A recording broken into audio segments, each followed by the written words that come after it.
شرعی لحاظ سے بندش کا کوئی تصور نہیں ہے۔ میں بارہا اس پہ کلام کر چکا ہوں کہ اس طرح لوگوں کو گمراہ کرنا بالکل شرعاً جائز نہیں ہے۔ میں اس کویسچن یہ کرتا ہوں کہ یہ بتائیے کہ بندش کا کیا مطلب ہے؟ اگر آپ کہتے ہیں کہ جی رشتوں میں بندش ہے، اولاد پیدا ہونے میں بندش ہے، نوکری میں بندش ہے، کاروبار میں بندش ہے، کیا آپ یہ کہنا چاہتے ہیں کہ اللہ تبارک و تعالیٰ تو آپ کو کاروبار چلانا چاہتا ہے لیکن اس نے بندش قائم کر دی؟ اللہ تعالیٰ تو اولاد دینا چاہتا ہے لیکن اس نے بندش کر دی؟ اللہ تعالیٰ تو رشتہ کروانا چاہتا ہے، اس نے بندش کر دی؟ اگر یہ واقعی تصور ہے تو یہ تو کفر ہے، کیونکہ کون ہے جو اللہ تعالیٰ کے فیصلوں کو روک دے یا اللہ تعالیٰ کے فیصلوں کو بدل دے؟ اس کا مطلب یہ ہے کہ آپ یہ بندش کا لفظ کہہ کر یہ ثابت کرنا چاہتے ہیں کہ کوئی جادوگر یا عامل اللہ تعالیٰ سے بھی زیادہ طاقتور ہے، کہ اللہ تعالیٰ کسی کو اولاد دینا چاہتا ہے اور وہ اس کو روک دیتا ہے، تو اس کا مطلب تو یہ ہوا کہ اللہ سے بھی طاقتور ہے، اور یہ عقیدہ کفر ہے۔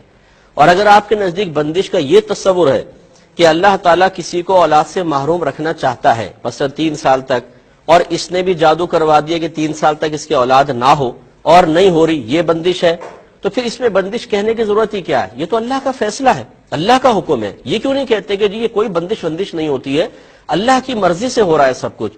اگر کسی کی شادی میں دیر ہے، میرے رب کی مرضی ہے، کسی کی اولاد نہیں ہو رہی، یہ میرے رب کی مرضی سے ہے۔ کون ہے جو اللہ تعالیٰ کے فیصلے کو بدلے؟ لا تبدیل لکلمات اللہ، لا مبدل لکلمات اللہ۔ اللہ تعالیٰ کے کلمات تبدیل نہیں ہوتے، اللہ تعالیٰ کے کلمات کو بدلنے والا کوئی نہیں ہے۔ لہٰذا اس قسم کے تصورات قائم کر کے لوگوں کے لیے ان آستانوں پر اور ان جادوگروں کے پاس جانے کے راستے کھول دینا کہ جو عزتیں بھی لوٹ رہے ہیں، پیسہ بھی لوٹ رہے ہیں، لوگوں کو پاگل بنا رہے ہیں۔ ضروری نہیں ہے کہ آپ اگر جواب دیتے ہیں تو سب کے سب آپ ہی کے پاس آئیں گے۔ لوگ لاکھوں کروڑوں لوگ ہیں جو اس قسم کے پروگرام دیکھنے کے بعد اس قسم کے جعلی لوگوں کے ہاتھوں میں لٹ رہے ہیں مسلسل، اور اس کا ذمہ دار وہ شخص بھی ہے جو مکمل شرعی تعلیم کے بغیر اس طریقے سے جوابات دے تو وہ قابل گریفت ہے۔ لہذا بندش کا کوئی تصور نہیں ہے بھائی جان۔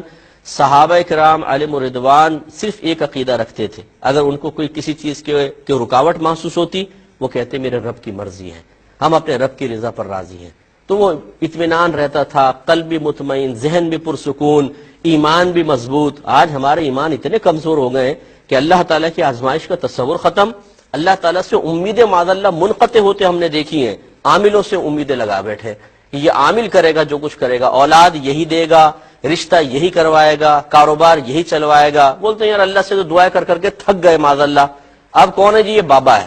ارے بابا، یہ بابا بیچارہ کیا کرے گا؟ بابا یہ اگر کچھ کر سکتا ہوتا تو یہاں کیوں بیٹھا ہوتا؟ آپ ان سے یہ کیوں نہیں پوچھتے؟ یہ تو بادشاہ بنا ہوتا، اگر ہر چیز کو اپنی مرضی کے موافق کرنے پہ قدرت رکھتا، جو یہ بڑے بڑے دعوے کرتے ہیں اور دیواروں اور پوسٹرز پہ انہوں نے لکھوایا ہوا ہے، تو یہ تو پرائم منسٹر ہونے چاہیے تھے اس وقت پورے ملک کے، اور سپر پاور بن جانے چاہیے تھے، کیونکہ اپنے تعویذات استعمال کرتے، اپنے اوپر دم کرتے اور پہنچ جاتے آسمانوں پر۔ لیکن ایسا نہیں ہے، وہ آپ کے پیسوں کا محتاج شخص بیٹھا ہوا ہے، اور آپ اسی کے قدموں میں گر کر اللہ تعالیٰ کو فراموش کر کے اور اپنے ایمان کے خلاف کام کر رہے ہیں۔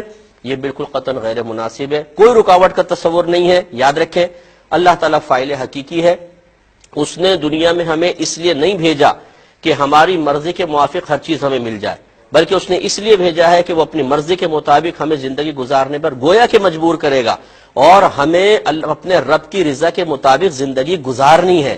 اس نے جو ہمارے حق میں فیصلہ کیا ہے ہم نے اس کو قبول کرنا ہے، اسی کا بدلہ آخرت میں اللہ تبارک و تعالی ہمیں عطا فرمائے گا۔ جب انسان اللہ کی رضا پر راضی نہ رہے بلکہ اس کی تمنا یہ ہو جائے کہ اللہ تعالیٰ میری مرضی کے مطابق چلے، اور پھر وہ دنیا کو جنت بنانے کی کوشش کرے کہ یہاں جو کچھ میں چاہوں مجھے مل جائے، بس یہی اس کی میجر مسٹیک ہے، اور اس نے گویا کہ نہ اللہ تبارک و تعالیٰ کی حکمتوں کو سمجھا، نہ دنیا میں آمد کے مقصد کو سمجھا، تو وہ تباہ و برباد ہوگا۔ ہمارا کام سمجھانا تھا۔